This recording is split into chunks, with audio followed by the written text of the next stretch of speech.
What's good, everybody? It's Luciid here, back for another Mass Effect Andromeda video, and today I'm going to be giving you my personal opinion on the best squad in this game. Now, if you don't know what your squad is your two people that follow you around and fight crime with you, basically. Now, a lot of people are asleep on how good the squad is, because you can essentially beat the game without ever leveling them up. But if you do have them leveled up and you do have a good squad, the game becomes a lot more tactical and honestly a lot better. So if you don't know how to change your squad, you can go to any loadout station. Since I'm on this planet, I'm gonna go ahead and go to the loadout station that's near me. You could also go to a loadout station that's on the Tempest, on the Nexus, just anywhere where you could change your loadout. And you're gonna click R1 until you get to where it says squad. Now, my top two choices to put in your squad are Drac and Jaw. And at this screen, you just press X and choose whoever it is that you want on your team.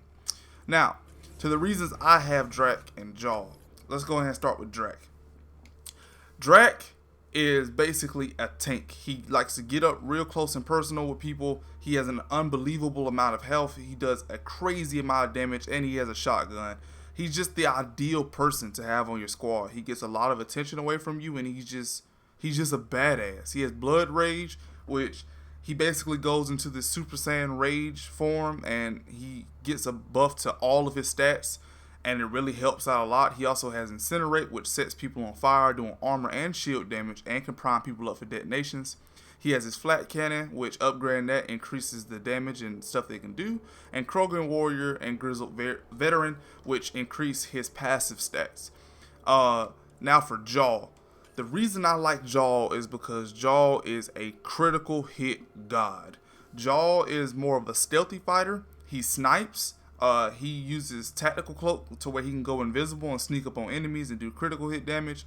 But Jaw, he's just the ideal person to have to completely counter Drac and back you up equally. You got Drac going in close, tank, getting all the attention, and then you got Jaw in the back doing critical hits on all of his shit. He's really, really, really good. He sets himself up in tactical places really effectively.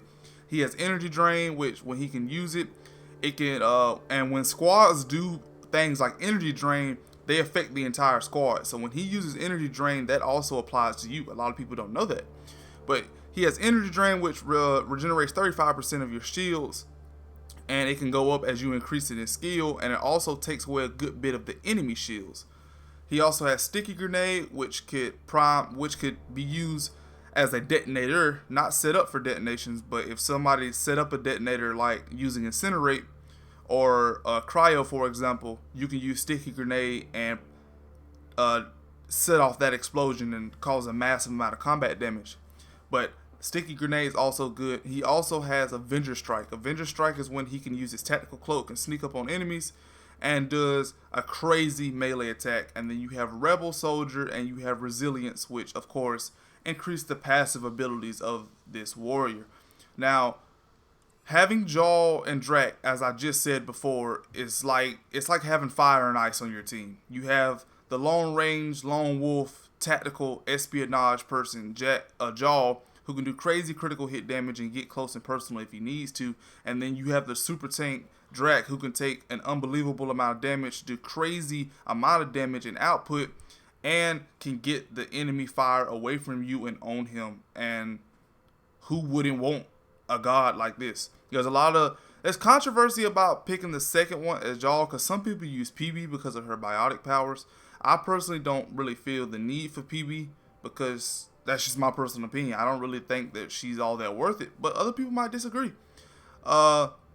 But yeah, these two characters I feel are going to give you the most efficient playthrough in this game. They're going to make it the best experience because of how you can set these two up in the battlefield, and they're just really fun to play with. And they also have a lot of dialogue when they talk to one another, and they talk a lot of shit to each other. So it's always interesting to listen to them talk.